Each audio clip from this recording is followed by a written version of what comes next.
کیوں کہہ رہے ہیں کہ پاکستان کا نام شامل نہیں ہے؟ شاہ محمود قریشی صاحب تو کہہ رہے ہیں پاکستان کا نام شامل ہے. تو یہ کہ ان کے اپنے ذرائع ہیں. ظاہر وزیر خارجہ کے ذرائع جتنے تو ان کے پاس ذرائع نہیں ہیں، یا ان کے پاس جو معلومات ہوں گی وہی ہوں گی جو انہوں نے نیٹ سے اٹھائی ہوں گی. نیٹ میں ایرر بھی ہو سکتا ہے. اگر آئی ایم ایف نے اس طرح کی پاکستان کو میسج بھیجا ہے، اور وزیر خارجہ غیر ذمہ دار تو نہیں ہو سکتے نا. ہم یہ تو نہیں کہہ سکتے کہ وزیر خارجہ جو ہے وہ آج خود یہ بات کر رہے ہیں اور آئی ایم ایف نے نہیں کی ہے اور اس نے پاکستان کا نام شامل نہیں کیا ہے اور وزیر خارجہ کہہ رہے ہیں. تو کیا وزیر خارجہ اپنے گھر سے لا کر دیں گے، ملتان سے لا کر دیں گے، یا آ کر کہیں گے کہ جی میں جو ہوں اپنا بہاؤالدین ذکریہ ملتانی رحمۃ اللہ علیہ کے جو درگاہ کے آمدنی ہے وہ میں حوالے کرتا ہوں ان کو. ویسے بھی وہ اوقاف والے جاتے ہیں. لیکن میں یہ کہہ رہا ہوں کہ نہیں ہے ایسا.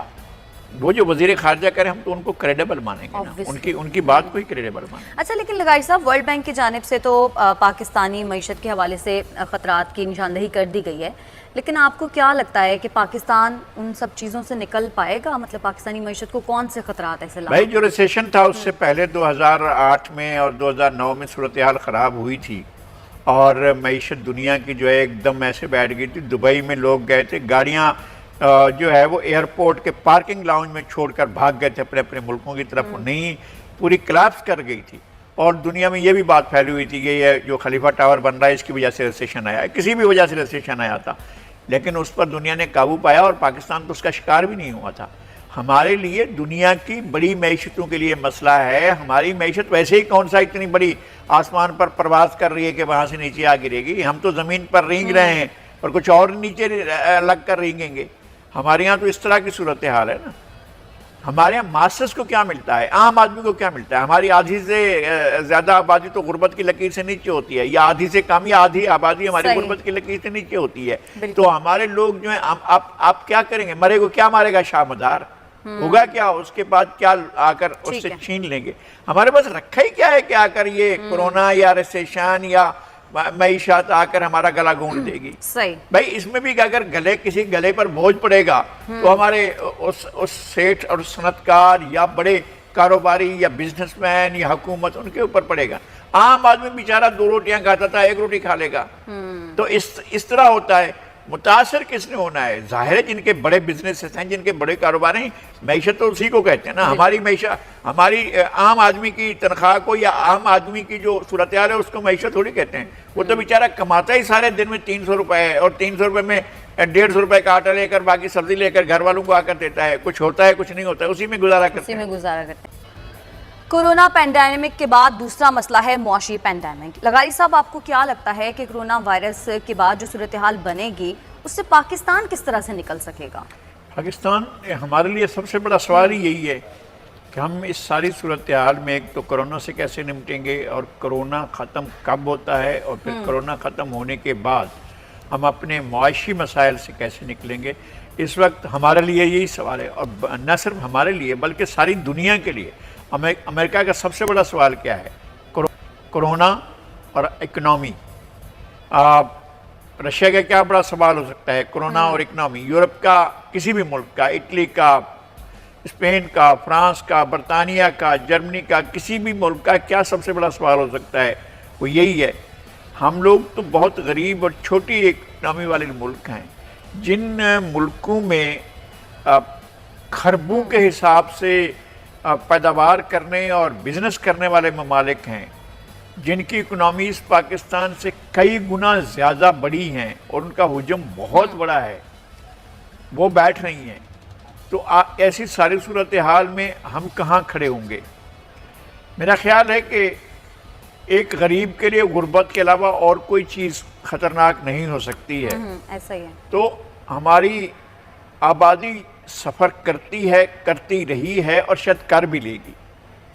لیکن ان ملکوں سے ہم پوچھیں گے جن کی اکنامی کے بہت بڑے ٹاورنگ فیگر وہ ٹاورز کھڑے ہوئے تھے، اور جن کی اکنامی جو ہے وہ ایسا لگتا تھا کہ جناب آپ جب جائیں گے نیو یارک میں اور وہاں کے سٹاک مارکیٹ میں اور وال اسٹریٹ پر جائیں گے تو دنیا کی سب سے بڑی طاقتور اکنامی کا محلات کھڑے ہوں گے. وہ سارے محلات تو اس وقت تو زمین بوس ہیں.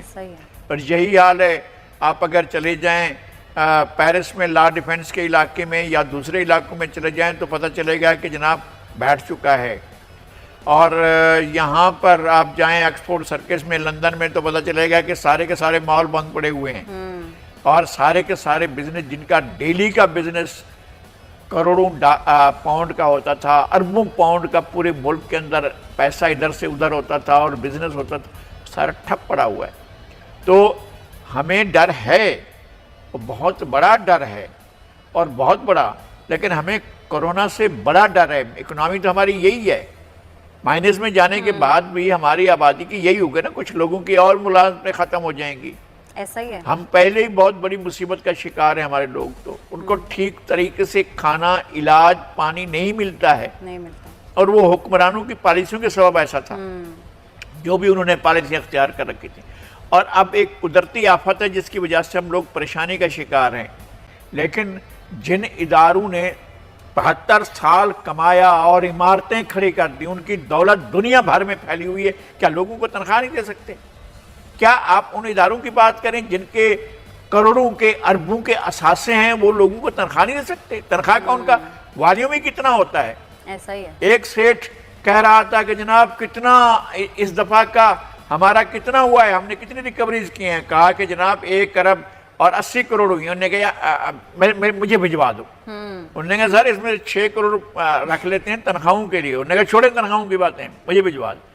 تو جن کے ماہانہ ریونیوز اتنے جمع ہوتے ہیں اور وہ 6 کروڑ تنخواہ بھی نہ دیتے ہوں، تو پھر اس کا مطلب یہ ہے کہ تنخواہ ہیں بعض ادارے جو تنخواہ نہیں دے سکتے، لیکن بعض ادارے یہ ہیں کہ وہ کئی برس تک بھی تنخواہ دے سکتے ہیں۔ سنیے لغاری صاحب، آپ کو کیا لگتا ہے کہ پاکستان میں چینی اور آٹا بحران کی جو وجہ ہے وہ ذخیرہ اندوزی ہے؟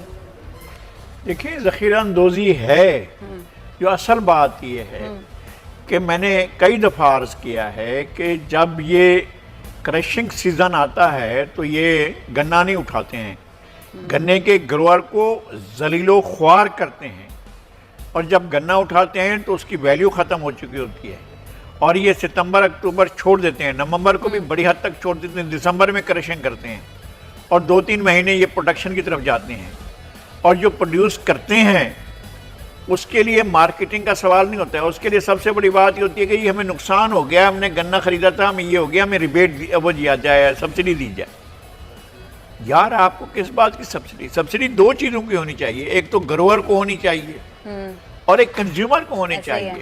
یعنی جو لوگ بندہ کنزیوم کر رہا ہے، جو استعمال کر رہا ہے، آپ اس سے کہہ رہے ہو کہ ہم قیمت 40 سے بڑھا کر 50، 50 سے 60، 60 سے 70، 70 سے 80 کر رہے ہیں، قیمت بھی وہ آپ بڑھائیں، اور پھر اس کے بعد جب سبسڈی جائے وہ نیچے نہ جائے، استعمال کرنے والوں کو نہ ملے، جو بیچارہ جس کی جیب 40 بھی الاؤ نہیں کرتی ہے خریدنا، اس کو کہیں کہ تم 80 میں خریدو، لیکن ہم سبسڈی ہم لیں گے، اس کو نہیں دیں گے، کنزیومر کو نہیں دیں گے، اور سیٹھ لے جا کر وہ اپنے گھر میں رکھے گا سبسڈی کو۔ یہ تو طریقہ ہی ٹھیک نہیں ہے۔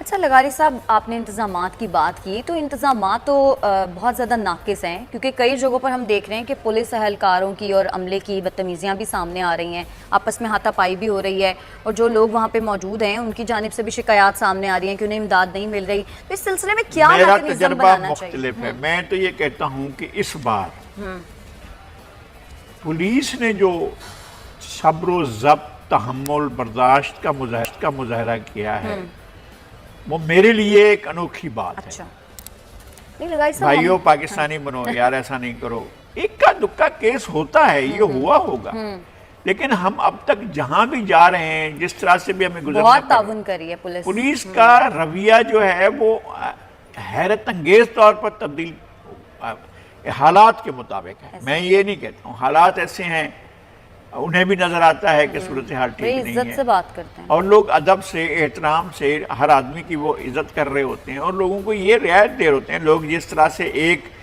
میں پہلے بھی بہت کہتا رہا ہوں، ایک بائک پر 3 آدمی بیٹھے ہیں، ایک بندہ ابھی میں کسی دوست سے بات ہو رہی تھی، وہ کہہ رہا تھا کہ جی یہ پولیس والے نے ایک بندے سے پوچھا کہ بھئی آپ جو ہے وہ کیوں لے کر جا رہے ہیں ان کو، فیملی والوں کو ساتھ میں، آپ کہاں جا رہے ہیں؟ اس نے کہا میں جو ان کو لاک ڈاؤن دکھانے جا رہا ہوں۔ یہ لوگوں کا حال ہے۔ اچھا یہ میں آپ کو بس کہی ہوئی بات نہیں کر رہا ہوں، یہ یہ ہمارے پروڈیوسر نے مجھے بتایا، اچھا ہم وہ بتا رہے ہیں کہ جناب ان کے سامنے پولیس والا پوچھ رہا ہے بھائی آپ کیوں فیملی کو بچوں کو ساتھ لے کر جا رہے ہیں، پولیس والے کچھ کہیں گے تو ان کی اور شکایت پولیس والے کو وہ بندہ کہہ رہا ہے جی میں اپنے گھر والوں کو جو ہے بچوں کو جو ہے یہ میں لاک ڈاؤن دکھانے آیا ہوں. تفریح ہے جس تو کو. اگر یہ شوق ہے تو پھر آپ کو اس طرح کے مسائل کا لیکن لغاری صاحب ہجوم جہاں پر بھی اکٹھا ہوگا وہاں پر اس طرح کے معاملات تو ہوں گے. کوئی ایسا میکنزم نہیں بنانا چاہیے تھا کہ یہ جو امدادی رقم ہے یہ لوگوں کو گھروں میں ہی پہنچا دی